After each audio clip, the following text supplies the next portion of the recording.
J'aimerais partager avec vous aujourd'hui une réflexion par rapport à tous les outils, j'appelle cela la boîte à outils, que nous avons à disposition, que nous avons, je dirais, sous la main tous les jours pour pouvoir apprendre à vivre dans l'instant présent.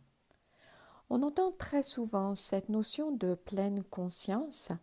Alors je ne sais pas si l'on arrive à être toujours pleinement conscient, d'être vraiment là à 100% comme dans certains états de grâce que l'on peut ressentir ou vivre dans une méditation.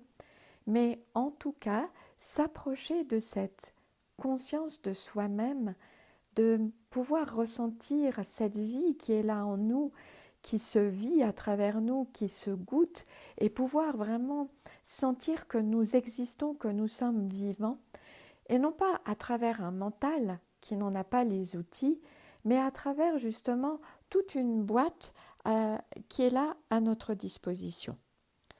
Alors, c'est vrai que je vais parler de choses que vous connaissez, d'outils dont on parle très souvent, mais c'est peut-être important de se mettre comme ça régulièrement des rappels à l'intérieur de nous.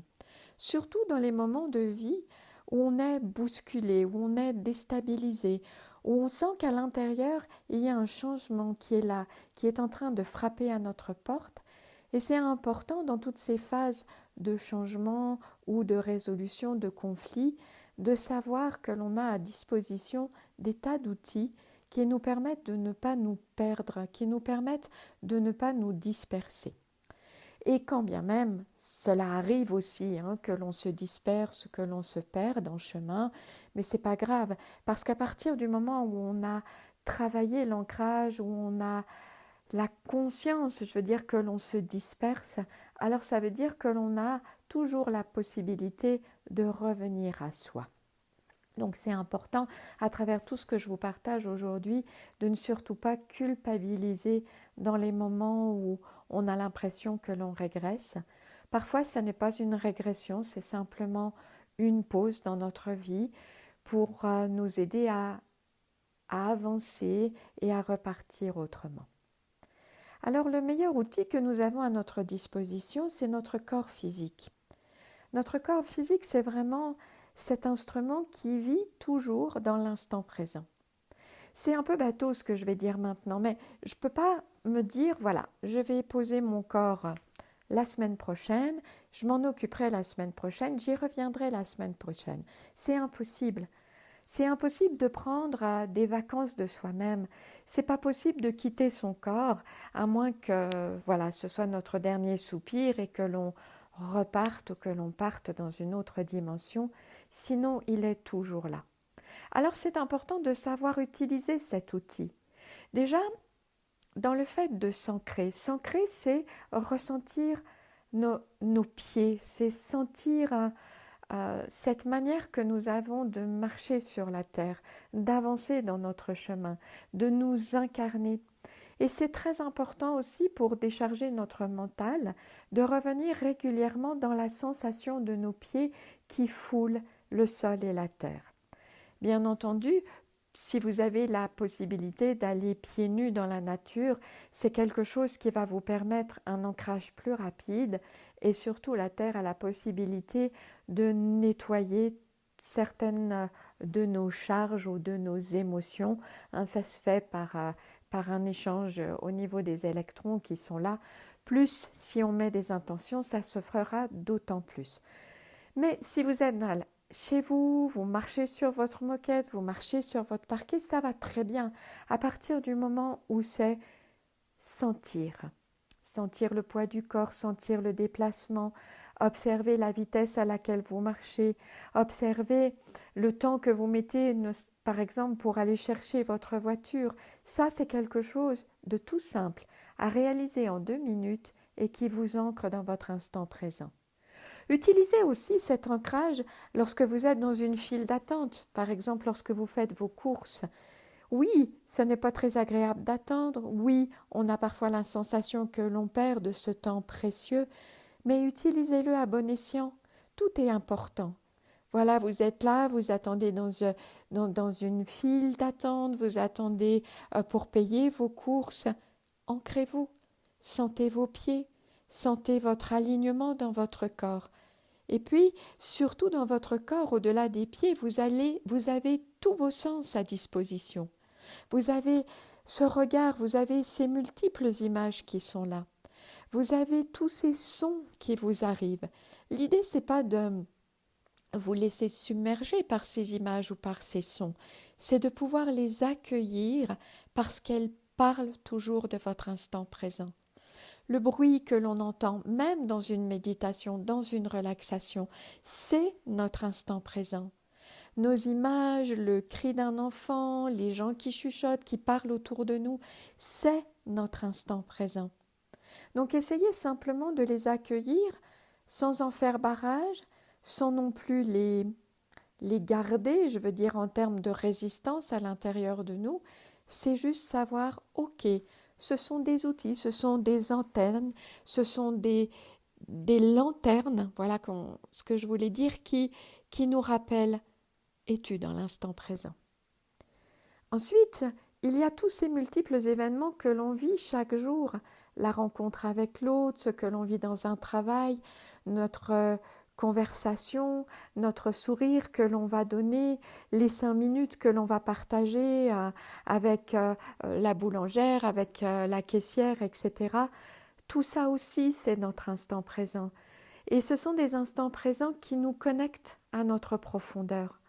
Quand je souris, quand je dis un mot gentil, lorsque je suis dans un partage avec quelqu'un, qu'est-ce que ça me fait à l'intérieur? Quelles sont les émotions qui me traversent? Qu'est-ce que je suis en train de vivre dans ma manière de me relationner à mes instants présents? Et là, on est encore dans un cran plus profond. On est dans une relation à notre intériorité. On est dans une connaissance de notre fonctionnement.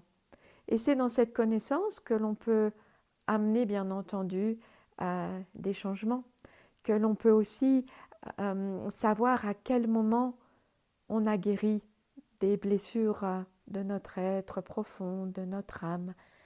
Et ça aussi, c'est très important. Un outil aussi dont je parle très souvent, bien entendu, c'est votre respiration. Là aussi, je ne peux pas me projeter dans 2 minutes et me dire « Ok, je respirerai dans 2 minutes ou l'année prochaine ». Ce n'est pas possible, c'est maintenant.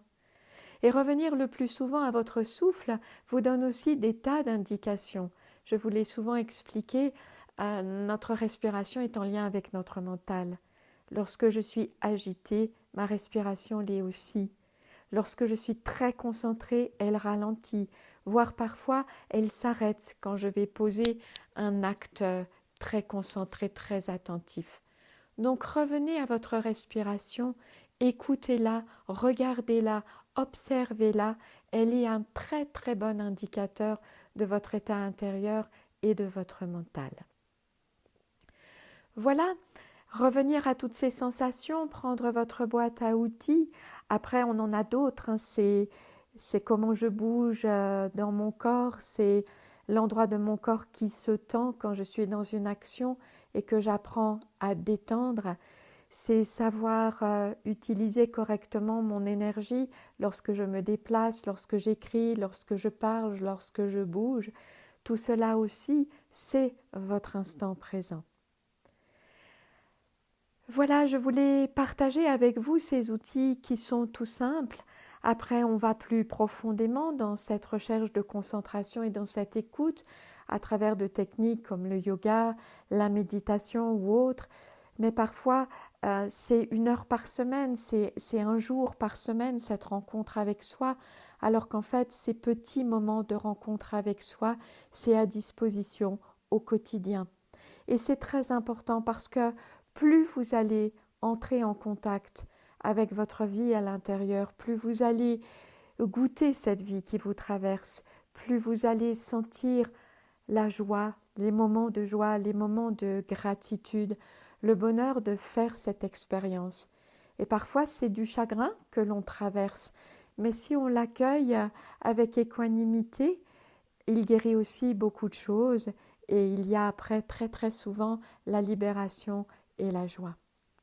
N'oubliez pas de remercier chaque jour pour 3, 4, 5 événements dans votre journée. Il y a toujours des moments de gratitude. Et la gratitude signifie aussi abondance. Et l'abondance et la gratitude signifient que vous êtes toujours plus capable de vivre votre vie avec joie. Et qui dit joie dit aussi être en paix avec la vie qui est la vôtre et qui vous traverse. Voilà, j'espère que ces petits rappels seront importants pour vous, que vous saurez les utiliser. Fouillez vraiment dans votre boîte à outils. Et je vous dis à une prochaine fois pour un autre partage.